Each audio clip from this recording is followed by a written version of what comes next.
Good morning, सुप्रभात, नमस्कार दोस्तों। आज हम लोग पढ़ेंगे एक नए टॉपिक के बारे में जो है पूर्व पश्चिम की सौंदर्य शास्त्र की तुलनात्मक व्याख्या। और साथ ही साथ इसके हमारी जो अगली टॉपिक होगी वो होगी हमारी रस और सौंदर्य बोध का कला में स्थान। तो मैं आप सभी का स्वागत करता हूं बॉम्बे आर्ट ऑफिशियल के यूट्यूब चैनल पे। तो हमारा पहला क्वेश्चन है, एस्थेटिक शब्द का प्रयोग सर्वप्रथम किसने किया था? शब्द है एस्थेटिक, तो इसका सर्वप्रथम प्रयोग किया था बामगार्टन ने। तो कौन है बामगार्टन? तो 18वीं शताब्दी में बामगार्टन ने फिलॉसफी को लॉजिक यानी तर्कशास्त्र, एथिक्स को नीति शास्त्र और एस्थेटिक्स को सौंदर्य शास्त्र, तीन अलग अलग भागों में विभक्त कर दिया था। तो इसका पूरा डिटेल नीचे मौजूद है, हम देख सकते हैं इसको। महत्वपूर्ण तथ्यों को देखें तो बामगार्टन को फादर ऑफ एस्थेटिक्स यानी सौंदर्य शास्त्र का जो है जनक कहा जाता है। Father of aesthetics.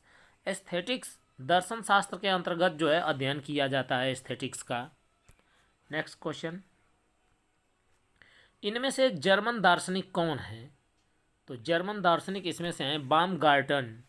बामगार्टन जो है जर्मन दार्शनिक हैं। अलेक्जेंडर गोट्टिलीब बामगार्टन जर्मन दार्शनिक हैं। वे दार्शनिक के साथ ही एक शिक्षक भी थे। इनका जन्म जो है 17 जुलाई 1714 ईस्वी को जर्मन यानी पर्शिया के बर्लिन में, और मृत्यु जो है 26 मई 1762 ईस्वी में हुई थी। अगला क्वेश्चन देखते हैं, एशियाई कला की अवधारणा की शुरुआत किसने की?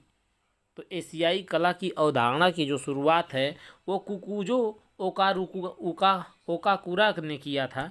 इनका नाम थोड़ा अटपटा है, फिर भी बोल देते हैं, कुकुजो ओकाकुरा इन्होंने किया। नेक्स्ट, तो कौन थे कुकोजो ओकाकुरा? तो ये जापान आर्ट इंस्टीट्यूट के संस्थापक थे। सौंदर्य क्या है? तो सौंदर्य एक रस निष्पत्ति है। पाश्चात्य सौंदर्य शास्त्र में सहजानुभूति इंट्यूटिशन का सिद्धांत प्रतिपादित किया है। किसने किया? तो ये सहजानुभूति का जो सिद्धांत है इसको प्रतिपादित किया है क्रोचे ने। क्रोचे का एक और सिद्धांत है अभिव्यंजनावाद। नेक्स्ट, कला सहजानुभूति है। किस महान दार्शनिक ने इस तथ्य को स्पष्ट किया? तो ऑप्शन है हीगल, कांट, क्रोचे, प्लेटो। तो ये कथन है क्रोचे का, कला जो है सहजानुभूति है, क्रोचे का कथन है। पाश्चात्य सौंदर्य शास्त्र के अनुकृति सिद्धांत के प्रणेता हैं। तो इसके प्रणेता जो हैं, तो सही विकल्प है अरिस्टाटल। नेक्स्ट, अरिस्टाटल अरस्तु के अनुसार, अरिस्टाटल मतलब अरस्तु को ही जो है क्या बोला गया है, अरिस्टाटल। इनके अनुसार अनुकृति करना कला का परम पावन धर्म है। मानव में बाल्यकाल से ही अनुकरण करने की प्रवृत्ति होती है। संसार का सर्वश्रेष्ठ प्राणी सब कुछ नकल करके सीखता है। नकल में उसे क्या आता है, आनंद। उसने स्पष्ट लिखा है, कला प्रकृति की अनुकृति करती है। अरस्तु के अनुसार कला क्या है? तो अरस्तु के अनुसार कला एक अनुकृति है। अरस्तु ने कला को कहा था प्रकृति की नकल करना। भारतीय सौंदर्य शास्त्र के प्रथम दार्शनिक थे। सही ऑप्शन है भरत। नेक्स्ट, निम्नलिखित में से कौन सा सौंदर्य शास्त्री भारतीय नहीं है? तो सही विकल्प है सांतायना। सांतायना ये भारतीय नहीं है। आधुनिक सौंदर्य चिंतकों में अमेरिका के जॉर्ज सांतानया का योगदान महत्वपूर्ण रहा है। उन्होंने सौंदर्य को 3 प्रकार से बताया, प्रथम पदार्थ, और दूसरा आकार, और तीसरा अभिव्यक्ति का। महत्वपूर्ण तथ्य कुछ इस प्रकार हैं।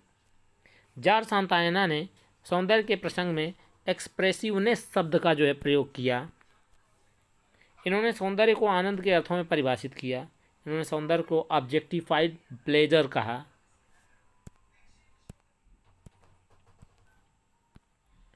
लावण्य योजना का अर्थ क्या है? तो लावण्य योजना का जो अर्थ है वो है बाह्य सौंदर्य का व्यंजक।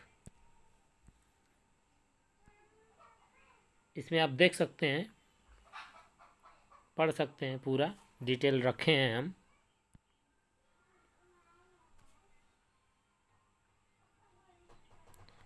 इसमें एक लाइन जो है अच्छी है।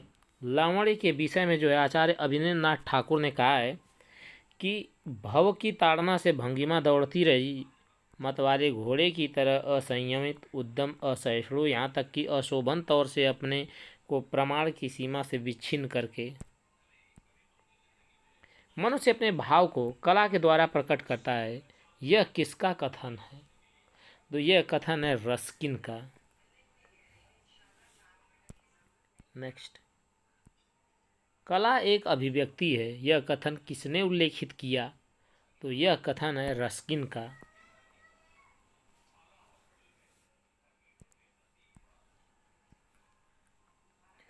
उदात्त का सिद्धांत पाश्चात्य सौंदर्य शास्त्र में किसने प्रतिपादित किया? तो इसका प्रतिपादन किया था उदात्त का सिद्धांत, ये था लॉन्जाइनस का। क्रोचे का अभिव्यंजनावाद, लॉन्जाइनस का उदात्त का सिद्धांत। नेक्स्ट, हीगल ने किस कला को सर्वश्रेष्ठ माना? तो हीगल ने माना है काव्य कला को सर्वश्रेष्ठ। नेक्स्ट, तो Hegel, Georg Wilhelm Friedrich Hegel ने काव्य कला को सर्वश्रेष्ठ माना। ललित कलाओं को 5 वर्गों में रखा। वास्तुकला में जड़ तत्व अधिकतम होता है, चेतन तत्व न्यूनतम, इसलिए उसे निम्नतम श्रेणी में रखा। इनकी पूरी डिटेल यहाँ मौजूद है, आप इसे देख सकते हैं। नेक्स्ट, हीगल ने ललित कलाओं को कितने वर्गों में रखा? तो हीगल ने जो है 5 वर्गों में रखा है ललित कलाओं को। नेक्स्ट, ललित कलाओं के दायरे में कौन सी कलाएं आती हैं? तो ललित कलाओं के दायरे में चित्रकला, स्थापत्य कला, संगीत कला, मूर्ति कला, ये सब कुछ आता है। नेक्स्ट, भारत में मुख्यतः 5 ललित कलाएं मानी, जिसमें चित्रकला 1, स्थापत्य कला 2, संगीत कला 3, वास्तुकला 4 और नृत्य कला 5। जबकि पाश्चात्य विद्वानों ने वास्तुकला, मूर्ति कला, चित्रकला, संगीत कला व काव्य कला, यानी काव्य कला को भी जो है पाश्चात्य के लोगों ने इसमें ऐड कर दिया है। ललित कलाएं कितनी हैं? तो ललित कलाएं जो हैं 5 हैं। नेक्स्ट, ललित कलाएं मानी गई हैं, तो 5 मानी गई हैं। नेक्स्ट, ललित कलाओं में कौन सा तत्व समान रूप से प्रयुक्त होता है? तो सही विकल्प है ऑप्शन डी, लय। ये जो है समान रूप से प्रयुक्त होता है। आगे बढ़ेंगे। लय के बारे में जो है कुछ पॉइंट्स लिखे गए हैं, जैसे लय समस्त कलाओं की आत्मा है, जिसका अर्थ है प्रवाह। प्रवाह या लय गति का आधार है। इस प्रकार लय का अर्थ हुआ कि समान तत्वों की पुनरावृत्ति से उत्पन्न निरंतरता। चित्र में लय, रेखा, तान, वर्ण आदि तत्व मिलकर उत्पन्न करते हैं। लय का स्वरूप जो है आवृत्ति मूलक होता है और गति के आवर्तन में लय निहित रहती है। चित्र में इसके प्रयोग से सौंदर्य और मधुरता और समरसता उत्पन्न होती है। नेक्स्ट, तो अगला टॉपिक हमारा आता है रस और सौंदर्य बोध का कला में स्थान। तो कुछ इससे भी जो है सवाल हम लोग हल कर लेंगे और देखते हैं इनमें कौन कौन से जो है क्वेश्चंस दिए गए हैं। तो आइए शुरू करते हैं। भारतीय सौंदर्य शास्त्र में रस प्रतीति में विघ्न की बात किसने कही है? तो विघ्न की बात कही है अभिनव गुप्त ने। तो कौन है अभिनव गुप्त? तो अभिनव गुप्त जो है भारतीय सौंदर्य शास्त्र में जो है इन्होंने सौंदर्य दर्शन के विशिष्टतम प्रवर्तक इनको माना जाता है। इन्होंने प्रेक्षक को ध्यान में बाधा उत्पन्न करने वाले सभी प्रकार की विघ्न बाधाओं से सर्वप्रथम मुक्त करने की बात कही थी।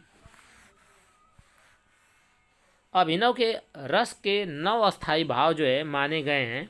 इनके अनुसार रस का आस्वाद भावों के माध्यम से प्रेक्षक के हृदय में होता है, इसलिए भाव और रस में परस्पर शरीर और आत्मा का संबंध है। रस भाव को शास्त्र का रूप दिया है। रस भाव को शास्त्र का रूप दिया था। किसने दिया था? तो भरत मुनि ने।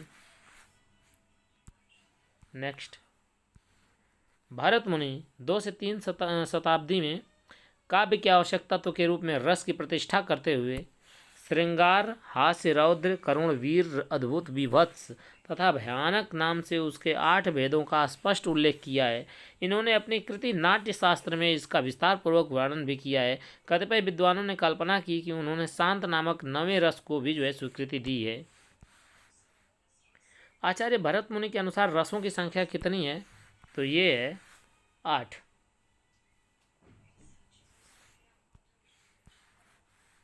सर्वप्रथम किसने नाट्य शास्त्र में 8 रसों को बतलाया? तो चूंकि नाट्य शास्त्र लिखा गया है आचार्य भरत मुनि के द्वारा, इसलिए सबसे पहले इन्होंने ही इसके बारे में बताया। नाट्य शास्त्र के प्रणेता कौन है? ये है हमारा अगला क्वेश्चन कि नाट्य शास्त्र के प्रणेता कौन है, अर्थात इसके जो है रचयिता। तो ये हैं भरत मुनि। नेक्स्ट, नाट्य शास्त्र में भरत ने कितने भावों का विवेचन किया है? तो यदि रस जो है अस्थाई भाव, विभाव और संचारी भाव, इतने भाव होते हैं, तो भरत मुनि ने जो है कुल 49 भावों को प्रस्तुत किया है, जिसमें से 33 संचारी भाव हैं, 8 भाव जो सात्विक हैं शामिल हैं और 8 ही अस्थाई भाव भी हैं। नेक्स्ट, रस उत्पत्ति को सबसे पहले किसने परिभाषित किया? तो रस उत्पत्ति को सबसे पहले जो परिभाषित किया था वो भरत मुनि ने ही किया था। नेक्स्ट, भरत मुनि के रस तत्व के आधारभूत विषय क्या हैं? तो इनके जो आधारभूत विषय हैं वो नाट्य में रस की उत्पत्ति है। नेक्स्ट, शांत रस पहली बार किसने प्रस्तुत किया? तो शांत रस को सबसे पहले जो है अभिनव गुप्त ने प्रस्तुत किया। संचारी शब्द का जो अर्थ है वो है साथ साथ चलना होता है। तो संचारी भाव अस्थाई भाव के साथ संचरित होते हैं। जो भाव केवल थोड़ी देर के लिए अस्थाई भाव को पुष्ट करने के लिए निमित्त सहायक रूप में आते हैं, तुरंत लुप्त हो जाते हैं, वे संचारी भाव कहे जाते हैं। विभाव, अनुभाव तथा संचारी भाव के संयोग से रस की निष्पत्ति होती है। महत्वपूर्ण तथ्य जो है कुछ इस प्रकार से है। संचारी भाव को व्यभिचारी भाव भी कहते हैं। असंचारी भावों की जो संख्या है वो 33 मानी गई है, जो निम्न प्रकार से है, आप चाहें तो देख सकते हैं। संचारी भाव कितने हैं? तो 33 हैं।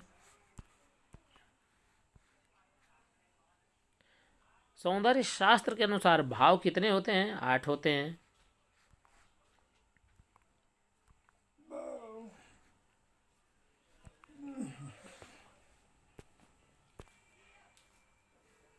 संचारी भाव कितने हैं? तो संचारी भावों की संख्या जो है 33 है। सौंदर्य शास्त्र के अनुसार भाव होते हैं, तो भाव होते हैं सौंदर्य शास्त्र के अनुसार कितने? 9। रस कितने प्रकार के होते हैं?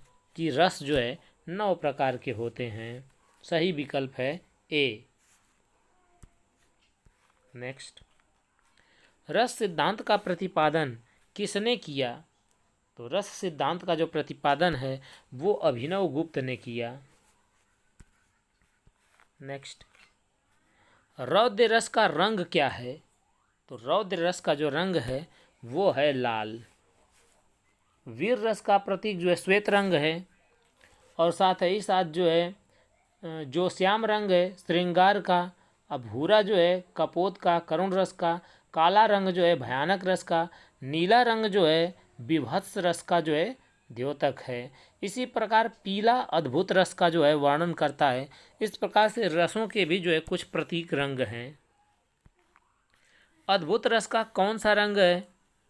तो अद्भुत रस का जो रंग है वो है पीला रंग।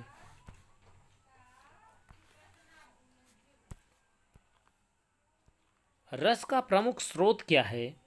तो इसका प्रमुख स्रोत है नाट्य। रस का अर्थ है, तो रस का अर्थ क्या है? रस का अर्थ है कि दर्शक के मन में उत्पन्न आनंद की अनुभूति ही क्या है? रस है। रस मीमांसा ग्रंथ की रचना की है, तो ये सही विकल्प है आचार्य रामचंद्र शुक्ल ने। नेक्स्ट, अभिज्ञान शाकुंतलम के रचयिता हैं। तो अभिज्ञान शाकुंतलम के जो रचयिता हैं वो हैं कालिदास।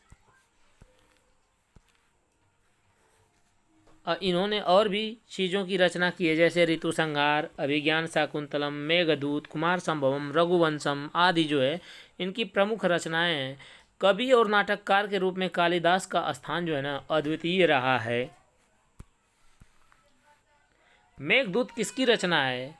तो जो मेघदूत है ये रचना है कालिदास की। कामसूत्र के रचयिता हैं, कामसूत्र के जो रचयिता हैं वो हैं वात्स्यायन। वात्स्यायन कामसूत्र में वर्णित कलाओं की संख्या 64। तो आज के लिए इतना ही। यदि आपको वीडियो पसंद आए तो लाइक, शेयर और सब्सक्राइब करना ना भूलें। बेल आइकन की घंटी को अवश्य प्रेस करें, इससे आपको अगली वीडियो का नोटिफिकेशन मिलता रहेगा। तो मिलेंगे अगली वीडियो में। जय हिंद।